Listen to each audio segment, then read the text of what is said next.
Hello everyone, welcome to my YouTube channel to learn physics with R K. Tomar. तो अभी तक हमने यूनिट्स एंड मेजरमेंट चैप्टर को continue किया हुआ है। उसमें सबसे पहले हमने सीखा था how to write dimension of any physical quantity, और फिर हमने उसकी एप्लीकेशन शुरू की थी और उसमें अभी तक हमने एक एप्लीकेशन कंप्लीट कर ली है to check the correctness of any physical equation. और आज हमारा application of dimension analysis part 2 है, जिसमें हम एक और एप्लीकेशन करने वाले हैं, और वो है how to convert a physical quantity from one system of unit to another. देखिए, जो इजी सी हैं वो तो हमें देखिए पहले से आते हैं, लोअर क्लासेस में आते हैं कि 1 मीटर में कितने सेंटीमीटर होते हैं। तो देखो, आपने 1 मीटर का मतलब एसआई सिस्टम है, सेंटीमीटर का मतलब सीजीएस सिस्टम है, तो आप एसआई सिस्टम को सीजीएस में कन्वर्ट करना जानते हैं। लेकिन अगर मैं बोलूँ आपसे कि बेटा 1 न्यूटन में कितने डाइन होते हैं या 1 जूल में कितनी अर्ग्स होती हैं, अब हमें थोड़ी सी कंफ्यूजन हो जाएगी। यहाँ पर हमें प्रॉब्लम आनी शुरू हो जाती है कि ये वाला अभी हम नहीं कर पाएंगे। तो इसीलिए हमें ये वाली एप्लीकेशन हमारी हेल्प करेगी कि इस एप्लीकेशन के बाद आप किसी भी फिजिकल क्वांटिटी को किसी भी सिस्टम से दूसरे सिस्टम में कन्वर्ट कर सकते हैं। और तो न्यूमेरिकल करने से पहले मैं आपको कॉन्सेप्ट बताता हूँ। पहले कॉन्सेप्ट क्लियर होना चाहिए, तब आप कोई सा भी न्यूमेरिकल कर पाएंगे। तो सबसे पहले एक बात बताओ कि एक जो फिजिकल क्वांटिटी होती है, जैसे मैंने क्यू से रिप्रेजेंट कर लिया, उसमें 2 चीजें होती हैं। एक होता है न्यूमेरिकल वैल्यू और दूसरा बिल्कुल सही गेस कर रहे हैं, वो होता है यूनिट। तो मैं किसी भी फिजिकल क्वांटिटी को एन यू से रिप्रेजेंट कर सकता हूं। बस एक चीज और बता दो, मेरी ये हेल्प कर दो थोड़ी सी, मैं भूल गया हूं कि जो डायमेंशंस होती हैं किसी भी फिजिकल क्वांटिटी, क्या वो सिस्टम ऑफ यूनिट पर डिपेंड करती हैं या नहीं करती हैं? तो देखो, आप शायद सही आंसर बता रहे हैं कि जो डायमेंशंस होती हैं वो सिस्टम ऑफ यूनिट पर डिपेंड नहीं करती हैं। तो जो मेरी लेंथ की डायमेंशन, चाहे मैं किलोमीटर में लिखूं, मीटर में लिखूं, सेंटीमीटर में लिखूं या मिलीमीटर में लिखूं, उन सब की डायमेंशन सेम आएगी। हाँ, फर्क क्या आ जाएगा कि आपका न्यूमेरिकल वैल्यू चेंज हो जाएगा और यूनिट चेंज हो जाएगी, है ना। जैसे कि मैं बोलूंगा अगर 1 kilometre is equal to 1000 metre, तो देखो 1 नंबर वहां पे 1000 चेंज हो गया है, वहां पे किलोमीटर यूनिट था और अब मीटर हो गया है। तो ये सब चेंज हो सकता है, लेकिन डायमेंशन सेम रहती है। यानी कि मैं सेम क्वांटिटी को ऐसे भी लिख सकता हूं, N1U1 या फिर N2U2। अब मैं मान लो इस सिस्टम की बात करता हूं, तो इस सिस्टम में मैं उसे लिख सकता हूं कि M1 L1 T1। पावर क्या होंगी, तो हमने कोई भी आर्बिट्री मान ली है, A B and C। Similarly इस वाले सिस्टम में क्या हो जाएगा, M2 L2 T2। और अभी आप ही ने मुझे बताया था कि डायमेंशन सेम रहती हैं, यानी कि पावर जो होंगी वो यहां पर सेम होंगी। पर ये जो क्वांटिटी है N1U1 का प्रोडक्ट या N2U2 का, ये तो हमेशा सेम ही रहेगा, इसलिए मैं इसको इक्वल लिख सकता हूं। जैसे कि हमने बताया था 1 किलोमीटर और 1000 मीटर बात एक ही है, पर लिखने का तरीका डिफरेंट है। तो यहां से अगर मैं N2 की वैल्यू निकालना चाहूं तो वो मेरे पास आ जाएगा N1, और ये बन जाएगा M1 बाय M2 की power A, L1 bye L2 की पावर B और T1 बाय T2 की पावर C। तो एक्चुअली में ये हमारे लिए एक जनरल फॉर्मूला आ गया है। तो आपको बस ये फॉर्मूला याद करना है, और धीरे धीरे एक्चुअली जैसे आप न्यूमेरिकल करते जाएंगे तो ये फॉर्मूला आपके माइंड में अपने आप सेट हो जाएगा। तो मेमोराइज या रटिफिकेशन नहीं करना है इस फॉर्मूले का भी, ठीक है। बस 4-5 क्वेश्चन की प्रैक्टिस करेंगे और ये फॉर्मूला जो आपके माइंड में फिक्स हो जाएगा। और अब इस फॉर्मूले पे बेस्ड हम सिंपल पहले क्वेश्चन करेंगे और फिर धीरे धीरे उनका लेवल बढ़ाएंगे। तो चलिए शुरू करते हैं पहले क्वेश्चन के। ये हमारा पहला क्वेश्चन आ गया है, कन्वर्ट 1 न्यूटन इनटू डाइन। तो ये न्यूटन है, यानी कि फोर्स क्वांटिटी दी है मैंने आपको। तो सबसे पहले अपने लिए इसका डायमेंशन लिखा कीजिए, तो ये हो जाएगा MLT-2। m की पावर जो भी मैंने फॉर्मूले में आपको बताया था, वो हमेशा m की पावर को a बोलते हैं, इसका मतलब a की वैल्यू हो गई है 1, l उसकी पावर b बोलते हैं, यानी कि b की वैल्यू हो गई यहाँ पे 1, और c जो t की पावर होता है ये हो जाएगा -2, है ना। क्लियर। अब ये जो क्वांटिटी है इसके साथ जो इसकी न्यूमेरिकल वैल्यू है वो हो जाएगी N1, और वो है हमारा 1। तो ये हमारे को गिवन डेटा दिया हुआ है। पर अब क्वेश्चन आता है कि आखिर हमें कौन सा सिस्टम दिया है और हमें किस सिस्टम में जाना है। तो यहां तो देखो, पहली बार हम इस क्वेश्चन कर रहे हैं, तो इसलिए मैं आपको बता दूंगा, लेकिन आज के बाद आपको ये खुद पता होना चाहिए कि किस सिस्टम में हमें और किस में जाना है। तो जैसे न्यूटन होता है, आप सही कह रहे हो, ये एसआई सिस्टम है, और जो डाइन है वो हमारा सीजीएस सिस्टम है। तो हम इसे इस तरीके से लिखेंगे, एसआई सिस्टम से हमें जाना है सीजीएस सिस्टम में। क्लियर हो गया। अब ऐसे सिस्टम में मैं M1 रिप्रेजेंट कर लूंगा, फिर L1 ले लूंगा, T1 ले लूंगा। सीजीएस में मैं दिखा दूंगा M2 L2 और T2। तो देखिए, ऐसा ही सिस्टम है, हमें पता है मास को हम किस में रिप्रेजेंट करते हैं, केजी में, तो इसलिए यहां पर लिखा जाएगा 1 kg। लेंथ हो जाता है आपका 1 मीटर और टाइम हो जाएगा आपका 1 सेकेंड। सिमिलरली सीजीएस सिस्टम में मास हो जाएगा आपका 1 ग्राम, लेंथ हो जाएगी 1 सेंटीमीटर और टाइम हो जाएगा 1 सेकेंड। तो ये भी हमारा हो गया है। अब मैंने जो आपको फॉर्मूला दिया था वो फॉर्मूला लगाने की बारी आ गई। तो फॉर्मूला था हमारा N2 is equal to N1 M1 upon M2 की common power A L1 by L2 की power B T1 by T2 की पावर C। तो फॉर्मूला अभी हमने लिखा, बस अब सारी की सारी वैल्यू अपने इसमें पुट करनी है। तो उसके बाद मेरा N2 आ जाएगा, N1 की जगह देखो 1, M1 की जगह 1 kg, M2 की जगह 1 ग्राम और A जो है वह है हमारा 1। सिमिलरली L1 की जगह 1 मीटर, L2 की जगह 1 सेंटीमीटर, पावर इसकी भी 1 है, टाइम का आ जाएगा 1 सेकेंड, ये भी 1 सेकेंड और ये पावर -2 है। नेक्स्ट स्टेप में मैं कर लेता हूँ 1 किलोग्राम की जगह मैं लिख लेता हूँ 1000 ग्राम, नीचे भी ग्राम है, पावर 1, मीटर की जगह मैं लिख लेता हूँ 100 सेंटीमीटर, नीचे भी सेंटीमीटर है, इसकी पावर 1 और ये तो 1/1 1 ही होता है और 1 की पावर कुछ भी हो आंसर 1 ही आना है, इसलिए इसे सीधा आप 1 लिख सकते हैं। अब बस अब आपने सॉल्व करना है। ग्राम से ग्राम यूनिट कट जाएगी और यहाँ पे बचेगा सिर्फ 1000, यहाँ से सेंटीमीटर सेंटीमीटर कट जाएगा और बचेगा सिर्फ 100, यानी कि ये बन गया है आपका 10 की पावर 5। ओके क्वेश्चन, यानी कि फाइनली अब हमने लिख लेंगे that 1 newton is equal to 10 raise to power 5 times. Clear हो ना? तो बस यही अप्रोच है आपकी हर क्वेश्चन में। बस आपको सबसे इंपॉर्टेंट क्या है, आपको पहले फिजिकल क्वांटिटी को पहचानना है, वो क्या दिया हुआ है, और फिर आपने पहचाना कि किस सिस्टम से आपको किस सिस्टम में जाना है। ठीक है, अब अगला क्वेश्चन बिल्कुल आइडेंटिकल है, वो आप मुझसे पहले करना चाहिए। ठीक है, तो शुरू करते हैं सेकंड। तो ये है हमारा second question, we have to convert 1 joule into ergs. Joule भी एसआई सिस्टम होता है और अर्ग्स आपका सीजीएस सिस्टम होता है। तो इसलिए ये वाला पोर्शन मैंने मिटाया नहीं, क्योंकि ये मुझे फिर दोबारा यूज कर लूंगा। अब हमारे पास जूल है, इसका मतलब ये एनर्जी है, और एनर्जी की डायमेंशन हम सबको आती है और वो होता है mL2T-2। तो चलिए वापिस हम मुझे बताते जाइए, ए की वैल्यू 1, बी की वैल्यू 2 और सी की वैल्यू -2। ठीक है ना? यहां पर भी मैंने जो न्यूमेरिकल वैल्यू दी है क्वांटिटी की, वो N1 की वैल्यू 1 हो जाएगी। अभी भी हम एसआई सिस्टम से सीजीएस सिस्टम में जा रहे हैं, यानी कि ये वाला पोर्शन तो सेम ही रहेगा, वो फॉर्मूला भी सेम रहेगा, सिर्फ जो चेंज होगा वो होगा values of a, b and c. तो जल्दी से अब देखिए इसका आंसर निकालिए और मैच करिए मेरे साथ। तो ए की वैल्यू यहाँ पे 1 हो गया है, बी की वैल्यू 2 और सी की वैल्यू -2। यहाँ पे मेरे पास आ जाएगा, अब मैं इसे कट शॉर्ट कर लेता हूँ। ये 1000 बन गया था, ये हमारे पास 100 आ गया था, इस बार पावर 2 है और ये हमारे पास 1 ही था। तो इस बार हमारे पास आंसर आ रहा है 10 की पावर 7, यानी कि मेरा फाइनल आंसर बन जाएगा 1 जूल इज इक्वल टू 10 की पावर 7 अर्ग्स। है ना इजी? तो बस हमने क्या सीखा कि आपको अगर डायमेंशन पता है तो एबीसी की वैल्यू पता चल जाएगी, और दूसरी चीज कि आपको किस सिस्टम से किस सिस्टम में जाना है। ठीक है, तो ये थे थोड़े से इजी वाले क्वेश्चन। अब लेवल में थोड़ा सा बढ़ा देता हूं। तो ये है हमारा next question, we have to convert 60 joule per minute into a system having 100 gram 10 centimeter and 30 second as the fundamental units।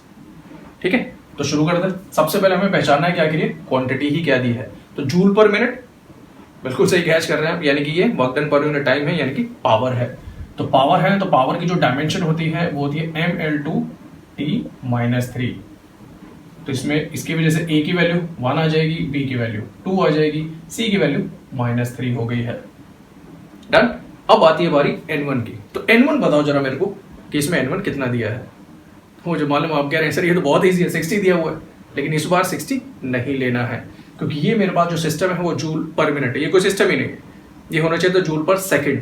तो इसलिए पहले इसे आप ऐसा सिस्टम में खुद कन्वर्ट कर रहे हैं, तो पर सेकंड करूंगा, यानी इसे 60 से डिवाइड करना पड़ेगा। तो मेरे पास जो 60 जूल पर मिनट गिवन है वो 60 से डिवाइड करने के बाद बन जाएगा 1 जूल पर सेकंड। अब ये मेरा एसआई सिस्टम है, तो इसलिए मेरे जो N1 की वैल्यू हो जाएगी वो 1 हो जाएगा। ये ट्रिक था इस क्वेश्चन में, क्लियर है ना? अब उसके बाद फिर वही हर बार की तरह, इस बार हम ऐसे सिस्टम से किस सिस्टम में जा रहे हैं। तो देखो ये सिस्टम कौन सा, हाँ आप फिर देखो गलती कर रहे हो, यहाँ पर आप इसे बोल रहे हो कि ये सीजीएस सिस्टम है। ये सीजीएस नहीं है। सीजीएस सिस्टम सिर्फ तभी होता है जब मैंने पिछली बार जैसे लिखा था कि मास को 1 ग्राम था, लेंथ 1 सेंटीमीटर था और टाइम 1 सेकंड था। इस बार न्यूमेरिकल वैल्यू चेंज हो गई है। ठीक है, तो ये हमारे लिए कोई न्यू सिस्टम है। M1 की वैल्यू एसआई सिस्टम वो तो हर बार वैसे ही रहेगा, 1 kg 1 मीटर 1 सेकेंड। और यहां पर इस बार अब आपकी वैल्यू चेंज होके आएंगी। M2 की वैल्यू वो आपका 100 ग्राम है, L2 की वैल्यू 10 सेंटीमीटर है और T2 की वैल्यू 30 सेकेंड्स है। ठीक है ना, फॉर्मूला मैंने अभी भी लिखा हुआ है, तो जल्दी से इसकी वैल्यू डाल दीजिए और मुझे आंसर बताइए। M1 की वैल्यू 1, M1 आपका 1 kg है, ये आपका 100 ग्राम, पावर 1, L1 आपका 1 मीटर है, ये 10 सेंटीमीटर है, पावर है आपकी 2, टाइम आपका 1 सेक, और यहाँ पर इस बार है आपका 30 seconds,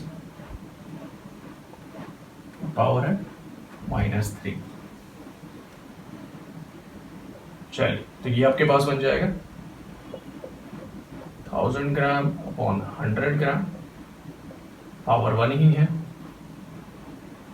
100 centimetre upon 10 centimetre, power 2 है, 1/30 पावर -3 है। ये मेरे पास आ रहा है 10, ऐसे कट जाएगा, ये बचेगा 100 और ये ऊपर जाएगा, ये बनेगा मेरे पास 27 × 10 की पावर 3। तो मेरे पास जो फाइनल आंसर बच रहा है 27 × 10 की पावर 6 है। साइंटिफिक नोटेशन में हमें लिखना होता आंसर, तो वो बन जाएगा 2.7 × 10 की पावर 7। देखिए इस बार मेरे N2 की वैल्यू आई है। आई होप आपकी भी यही आ रही होगी। अब बस हमारा फाइनल आंसर हो गया है कि हमारे पास जो 60 जूल पर मिनट था, अब वो किस में बन गया है 2.7 × 10 की पावर 7। अब इस बार यूनिट क्या लिखें, तो हम लिख सकते हैं न्यू सिस्टम ऑफ यूनिट, क्योंकि हमें पता ही नहीं है कि इस सिस्टम में यूनिट क्या होगी। तो आप सिर्फ न्यू यूनिट या न्यू सिस्टम ऑफ यूनिट लिख के छोड़ सकते हैं। तो इसमें जो ट्रिक थी बस वो ये कि आपको पहले तो जो गिवन फिजिकल क्वांटिटी को प्रॉपर ऐसा सिस्टम में कन्वर्ट करना था ताकि हमारा N1 करेक्ट आए। अगर आप N1 सीधा 60 से लेकर डाल देते तो आंसर गलत आ जाता। तो आपको ये N1 चेक करना था, फिर फिजिकल क्वांटिटी कैच करनी होती है कि इसकी डायमेंशन हम सही से लिख सकें, क्योंकि डायमेंशन सही से लिखेंगे तब वो ABC आएगा। और तीसरा जो था वो ये कि इसे गलती से आप न्यू सिस्टम की जगह CGS मत लिख देना। डन। तो आई होप आपको ये क्वेश्चन भी क्लियर हो गया। तो चलिए कुछ क्वेश्चन और कर लेते हैं। तो भी हमारा नेक्स्ट क्वेश्चन आ गया। देखिए इसका भी लेवल थोड़ा सा ऊपर हो गया। A new system of unit is chosen in which the unit of mass is alpha kg, unit of length is beta meter, and unit of time is gamma second. How much will 5 joule measure in new system? ये school examination में बहुत important question है, generally पूछा जाता है, तो इसे भी ध्यान से समझिएगा। वैसे तो आप देखिए मास्टर हो ही चुके हैं और हो सकता है कि आप मुझसे पहले इसका आंसर भी निकाल दें। ठीक है, तो चलो रेस कर लेते हैं। तो यहाँ पर भी सबसे पहले मैंने क्वांटिटी को देखा है, वो जूल में लिखा हुआ है, इसका मतलब ये है एनर्जी, और इसके डायमेंशन जब मैं लिखूंगा तो वो बन जाएगा mL2T-2। तो A की वैल्यू वो होगी 1, B की वैल्यू 2, C की वैल्यू -2, और जो N1 की वैल्यू है वो हो जाएगी मेरी 5। मुझे मालूम आप लिख चुके हैं, ठीक है, कुछ नहीं होता, मैं हार जाऊंगा, पर कंटिन्यू करते हैं। तो ऐसा सिस्टम ये है आपका, और इस बार फिर ये हमारा न्यू सिस्टम ही कहलाएगा। और इस बार आपके जो नंबर हैं ये मेरे पिछले क्वेश्चन के नंबर थे, तो इस बार बन गया है, देखिए M2 जो है वो है आपका अल्फा kg, तो ये अल्फा kg। जो लेंथ है आपकी वो बन गई बीटा मीटर, तो होगा बीटा मीटर, और जो टाइम है वो है आपका गामा सेकेंड, तो ये गामा सेकेंड हो गया है। फॉर्मूला हमारा वही है, तो चलिए वैल्यू पुट कर देते हैं। तो यहाँ से मेरे पास जो N2 की वैल्यू आ जाएगी वो हो जाएगा N1, वो मैं वैल्यू डालता हूँ 5, M1 की जगह 1 kg, डिनोमिनेटर में अल्फा kg हो जाएगा, L1 उसकी वैल्यू 1 मीटर है, ये बीटा मीटर हो जाएगा, और लास्ट हमारे पास बचता है 1 सेकेंड, और डिनोमिनेटर में आ जाएगा गामा सेकेंड। अब इनकी पावर देख लेते हैं। तो पहले वाले की पावर 1 है, फिर 2 है, फिर -2 है। तो यहाँ पर मेरे पास बन रहा है N2 = 5। ये अब आप देखिए सॉल्व करेंगे जो बनेगा अल्फा की पावर -1। इसे जब आप सॉल्व करेंगे तो हो जाएगा बीटा की पावर -2, और ये सॉल्व करने पे आएगा गामा की पावर 2। है ना इजी? मुझे मालूम आप निकाल चुके हैं। चलिए, तो आप मेरे आंसर को वेरीफाई कर लीजिए, तो मेरा आंसर सही है। चलिए गुड। तो अब हमारे पास आ गया कि 5 जूल जो है वो बन गया है 5 अल्फा की पावर -1, बीटा की power -2, gamma square new units. ठीक है, तो ये हमारा इस टाइप का क्वेश्चन भी हो गया है। तो बस चलिए बस एक लास्ट क्वेश्चन और कर लेते हैं, वो भी बहुत इंपॉर्टेंट है आपके एग्जाम पॉइंट ऑफ व्यू से। तो चलिए ये है हमारा लास्ट क्वेश्चन। इसमें हमें कैपिटल G की वैल्यू दी हुई है और उसे कन्वर्ट करना है, और यहाँ पे ब्लैंक को फिल करना है हमारे पास। तो कैपिटल G मुझे पता है, इसकी डायमेंशन होती है m-1 L3 t-2। तो इसका मतलब a की वैल्यू -1, b की वैल्यू 3, c की वैल्यू -2। लेकिन अगर मान लीजिए कि यहां पे मैं g को हटा देता हूं और आप भूल भी गए कि कैपिटल G की वैल्यू क्या होती है, तो अब मुझे कैसे पता चलेगा कि ये कैपिटल G ही दिया हुआ है? तो आप ध्यान से देखो, यहाँ जो लेफ्ट साइड में लिखा है मेरे पास, वहां पे न्यूटन है और न्यूटन फंडामेंटल यूनिट नहीं होती है, तो यहां से तो मेरी कोई हेल्प होने वाली नहीं है। अब मैं जरा राइट साइड में चला जाता हूं, तो बच्चों देखो राइट साइड भी हमारे लिए हेल्प करता है। कई बार ये लिखा है सेंटीमीटर, वो लिखा है सेकेंड और वो लिखा है ग्राम, तो इसका मतलब ये फंडामेंटल यूनिट है। अब सेंटीमीटर का मतलब लेंथ होता है, तो लेंथ की पावर कितनी होगी, यानी कि 3। तो देखो यहाँ पर भी लेंथ की पावर 3 है। यहाँ पर आपके पास सेकंड है, टाइम है, उसकी पावर है -2, तो देखिए टाइम की पावर भी -2 हो गई है। और ये लास्ट में बचा आपका ग्राम यानी कि मास, मास की पावर -1, तो -1। ठीक है, तो जरूरी नहीं कि अगर आप फिजिकल क्वांटिटी को आइडेंटिफाई नहीं कर पा रहे हैं तो आप उसके डायमेंशन नहीं लिख पाएंगे, वो भी बिल्कुल लिख पाएंगे। बस आपको ध्यान देना है कि आपको इन्फॉर्मेशन लेफ्ट साइड से मिलेगी या राइट साइड से मिलेगी। जनरली हम एक साइड में फंडामेंटल यूनिट्स ही लिखते हैं। क्लियर हो गया? चलिए, तो ये एबीसी की वैल्यू आ गई मेरे पास। अब मेरे पास n1 की वैल्यू भी गिवन है, वो है 6.67 × 10⁻11। अब तो इजी है, तो मुझे मालूम है आप फिर दोबारा मुझसे पहले कर देंगे। तो ऐसे सिस्टम से मुझे सीजीएस सिस्टम में जाना है इस बार भी। तो m1 की वैल्यू, l1 की वैल्यू, t1 की value, similarly m2, l2, t2 भी हम लिखेंगे। तो ये सब वैल्यूज आपको पहले से ही पता है। वो रहा हमारा फॉर्मूला जो हमारा वेट कर रहा है। अब जल्दी से उसमें वैल्यू पुट कर दीजिए और आंसर निकालते हैं। तो n2 की वैल्यू आ जाएगी हमारे पास 6.67 10⁻11 इंटू m1 की जगह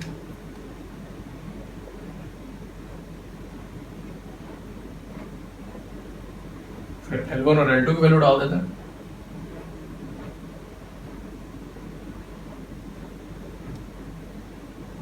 और लास्ट T1 T2 की वैल्यू डाल देते हैं।